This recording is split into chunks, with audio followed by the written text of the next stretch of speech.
Most men waste their life quietly, not from laziness, but from lack of structure. If you feel behind despite effort, this framework is for you. You're not lazy. You work hard. You put in the hours. You show up. But when you step back and look at your progress over the past 6 months, or the past year, you think, I should be further ahead than this. You see other people making massive progress, building businesses, getting in shape, leveling up their careers, and you wonder, what am I doing wrong? The problem isn't your effort, it's your structure. You're working hard in too many directions, spreading yourself thin, making progress everywhere but mastery nowhere. I'm Mr. Reed, and this is The Standard Project. And in the next 18 minutes, I'm going to show you exactly how to fix that. Follow me. Motivation spikes, discipline fades, systems survive. Let me describe your typical week. Monday morning, you wake up motivated. You're going to crush it this week. You hit the gym, you meal prep. You work on your important project, you read before bed, you feel unstoppable. Tuesday, you're still riding that momentum. You execute, you feel good. Wednesday, something shifts. Your energy dips. You skip the gym. You order takeout instead of eating what you prepped. You tell yourself it's fine, you'll make up for it tomorrow. Thursday, you try to get back on track. You force yourself to do some things, but you're not feeling it. Friday, you're exhausted. You've been pushing all week. You decide to coast through the day. Weekend hits, complete reset. You tell yourself you'll start fresh on Monday. And the cycle repeats. You're on a treadmill, working hard, but going nowhere because you're relying on motivation, and motivation is unreliable by design. Research from University College London shows that motivation is fundamentally emotional. It fluctuates based on your mood, your sleep quality, your stress levels, external circumstances, how your day is going. Relying on motivation is like relying on the weather to plan your life. It changes constantly. You can't build on it. Discipline is better than motivation, but even discipline fades without structure, because discipline requires willpower, and willpower depletes throughout the day. Dr. Roy Baumeister's research on willpower shows that every decision you make, every temptation you resist, every impulse you control, drains your willpower reserves. By afternoon, you're running on fumes. By evening, you have nothing left. So you give in. You skip the workout, you order the food, you watch the show instead of working on your goals, and you blame yourself. You think you lack discipline, but the problem isn't discipline. It's that you're asking discipline to do something it can't sustain. What you need isn't more motivation or more discipline. You need a system that works even when you don't feel like it, and that's exactly what I'm going to give you. The system is simple. Every single day, you do 3 things. No matter what. These aren't goals. These aren't aspirations. These are non-negotiables. 1. One hard thing. 2. One boring thing. 3. One future move. That's the entire system. 3 things, every day, no exceptions, not 10 things, not 100 tasks. 3 things, and these 3 things are designed to cover every dimension of progress. Part 1. One hard thing. This is the thing you don't want to do. The workout when you're tired. The cold call you've been avoiding. The difficult conversation you need to have. The project that scares you because you might fail. The skill you need to learn but feels overwhelming. Every day, you identify one hard thing, and you do it before anything else. Research from Stanford shows that willpower is highest in the morning and depletes throughout the day. This is why you can resist the donut at 8 a.m. but not at 8 p.m. Your willpower is a finite resource. It recharges overnight. But once you start making decisions, it starts draining. So you tackle the hard thing first when your willpower tank is full. By noon, you've already done the hardest thing on your plate. Everything else is easier by comparison. Why this works? First, it builds confidence. Every single day, you prove to yourself that you can do hard things. You don't talk about it. You don't wait for the perfect moment. You just do it. And over time, this changes your identity. James Clear's research on habit formation shows that the most effective way to change your behavior is to change your identity. You don't just want to do hard things. You want to become the kind of person who does hard things. Every time you execute on your hard thing, you cast a vote for that identity. Do it once. That's an anomaly. Do it for 30 days straight. That's who you are. Second, it compounds. Small hard things done daily create massive results. One workout doesn't transform your body. 100 workouts do. One sales call doesn't build your business. 100 calls do. One page written doesn't finish your book. 100 days of writing do. Third, it becomes automatic. The first few days are brutal. You're fighting resistance every morning. But around day 10 to 14, something shifts. It stops being a decision. It just becomes what you do. Examples of hard things. Train even when you're tired and don't feel like it. Work on your most important project first thing in the morning. Have the conversation you've been avoiding for weeks. Make the cold outreach calls for your business. Study or learn a new skill outside your comfort zone. Fast when you'd rather eat. Sit in discomfort instead of numbing out. The key, it has to actually be hard. If it's easy, it doesn't count. You're training your nervous system to handle difficulty. The harder the thing, the stronger the training. Part 2. One boring thing. This is the thing that's not exciting but absolutely necessary. Update your budget and review your finances. Organize your workspace and clear the clutter. Respond to important emails you've been ignoring. Meal prep for tomorrow. Clean your bathroom. Update your calendar and task list. Do your laundry. These tasks aren't sexy. Nobody's going to celebrate you for doing them. Nobody's going to give you a medal for organizing your inbox. But they prevent chaos from accumulating. Here's what happens when you skip boring things. Day 1. You skip cleaning. Your space gets a little messy. No big deal. Day 3. Your inbox has 50 unread emails. You tell yourself you'll get to them later. Day 7. Your workspace is cluttered. Your laundry is piling up. Your finances are a mystery. Day 14. Everything is chaos. And now you need to spend an entire weekend just digging yourself out. That weekend could have been spent making progress. Instead, you're cleaning up messes that never should have accumulated. One boring thing per day prevents this entirely. It takes 10 to 20 minutes. You do it, you move on. Your environment stays clean. Your systems stay functional. Your life stays manageable. Neuroscience research from Princeton shows that physical clutter in your environment competes for your attention.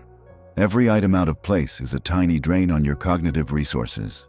A messy workspace means a messy mind. When you maintain your environment daily, you free up mental bandwidth for what actually matters. Examples of boring things: 10 minutes of admin work or email cleanup. Organize one area of your living space. Update your task management system. Review and respond to important messages. Meal prep for the next day. Pay a bill or handle finances. Do maintenance on something you own. The key, it has to be something you'd normally avoid because it's boring, not because it's hard. Hard things build strength.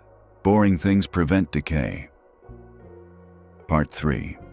One future move. This is the thing that doesn't pay off today but compounds over time. Read for 30 minutes in a book that teaches you something. Reach out to one new contact or strengthen an existing relationship. Work on your side project for 20 minutes. Learn a new skill or deepen an existing one. Create content or build something in public. Invest in a meaningful relationship. These are the moves that don't show immediate results. But 6 months from now, they change everything. This is how you build the future you want. Research from MIT on skill acquisition shows that small, consistent practice beats intense, sporadic effort. 30 minutes every day for a year equals 182 hours of deliberate practice. That's enough to go from beginner to competent in almost any skill. But most people never get there because they only do urgent things. They react to fires all day. They handle what's in front of them. They never invest in what could be. High performers invest in future moves daily. They read, they build skills, they create assets, they plant seeds. And 6 months later, they're in a completely different position than people who only reacted to urgency. One future move per day equals 365 investments per year. That's how you build leverage. That's how you create optionality. That's how you escape the grind. The grind. Examples of future moves. Read 20 to 30 pages in a nonfiction book. Work on a side project or business for 30 minutes. Reach out to one person who could help your career. Learn one new concept in your field. Create content that builds your personal brand. Practice a skill that will pay dividends later. Have a meaningful conversation with someone important to you. The key, It has to be an investment, not consumption. Watching Netflix isn't a future move. Reading about your industry is. Scrolling Instagram isn't a future move. Creating content is.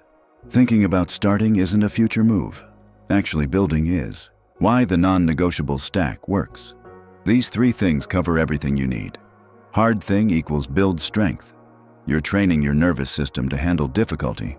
You're proving to yourself that you can do what you don't want to do. This is where discipline comes from. Boring thing equals prevents decay. You're maintaining your environment and systems so chaos doesn't accumulate. This is where stability comes from. Future move equals creates leverage. You're investing in assets that compound over time. This is where growth comes from. Together, they create a complete system. You're not just reacting to life, you're deliberately building it.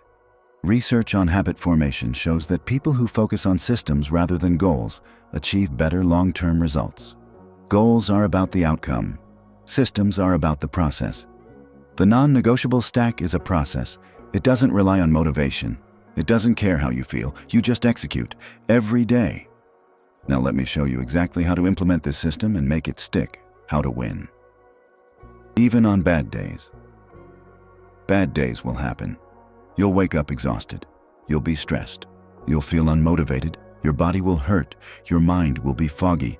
Everything will feel harder than it should. And on those days, most people quit. They skip the workout. They break the streak. They tell themselves they'll restart tomorrow. The non-negotiable stack still applies on bad days. But you scale, not skip. On bad days, hard thing. Maybe it's not a full 60-minute workout. Maybe it's just 10 minutes. Maybe it's not the most important project. Maybe it's just showing up and doing something hard for 15 minutes. But you still do something hard. You don't skip. Boring thing. Maybe it's not organizing your entire office. Maybe it's just clearing your desk. Maybe it's just 5 minutes of email cleanup instead of a full inbox zero session. But you still handle the boring maintenance. You don't skip. Future move.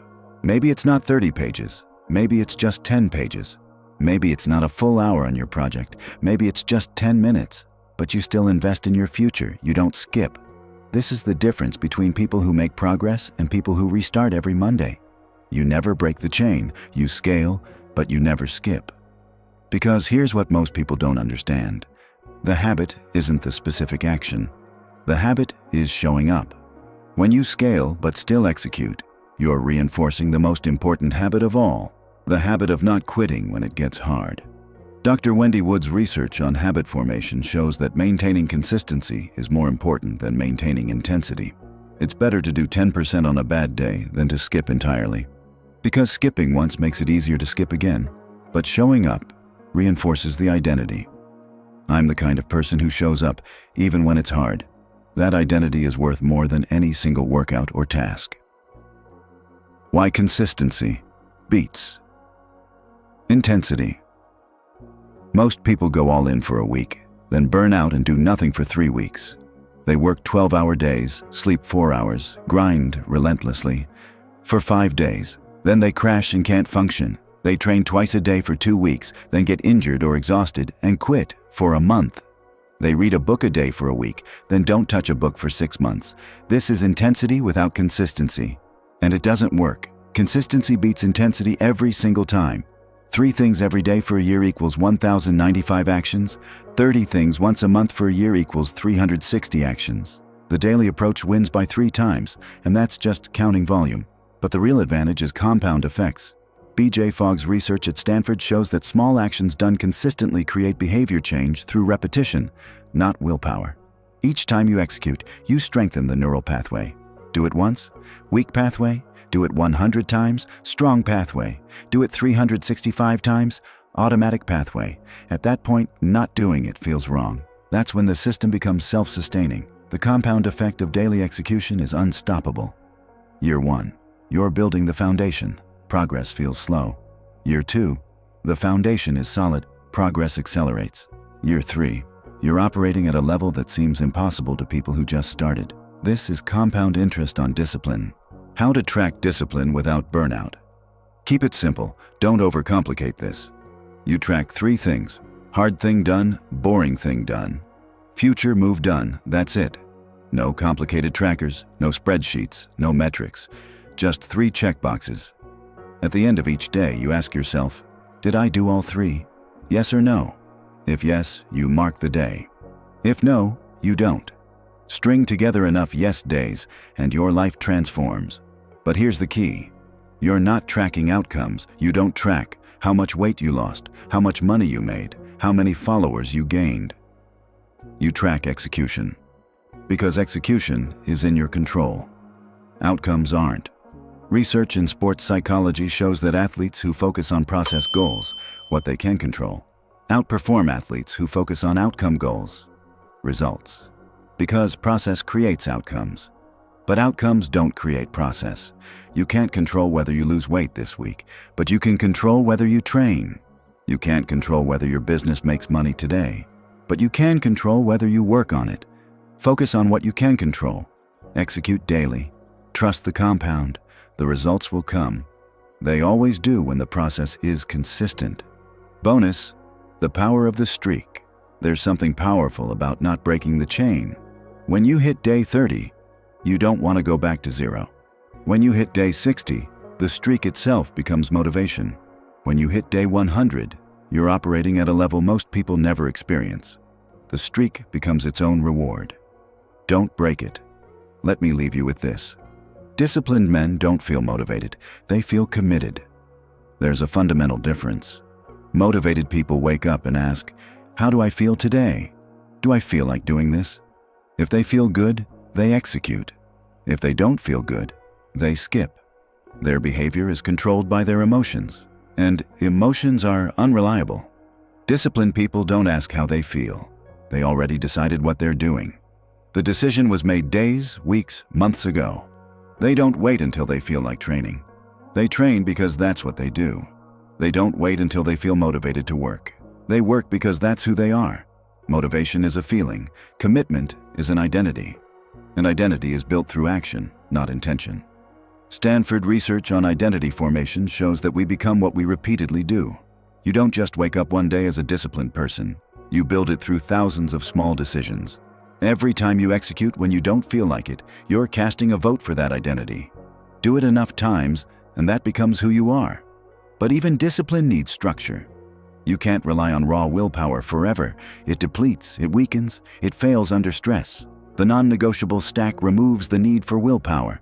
You don't decide whether you'll do these 3 things. You already decided. They're non-negotiable. They happen every day. Motivation becomes irrelevant. How you feel becomes irrelevant. You just execute. And over time, this changes everything. Day 1, you're forcing yourself to do 3 things. It's hard. You're fighting resistance. Day 30, it's getting easier. The resistance is still there, but weaker. Day 90, you don't think about it anymore. You just do it. Day 180, you're unrecognizable from who you were 6 months ago.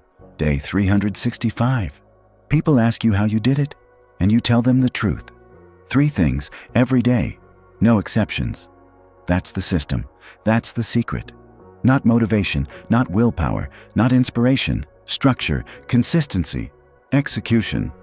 Now, the non-negotiable stack works. I've shown you the system. I've shown you the science. I've shown you how to implement it. But there's a problem most people hit around week 2. Motivation disappears completely.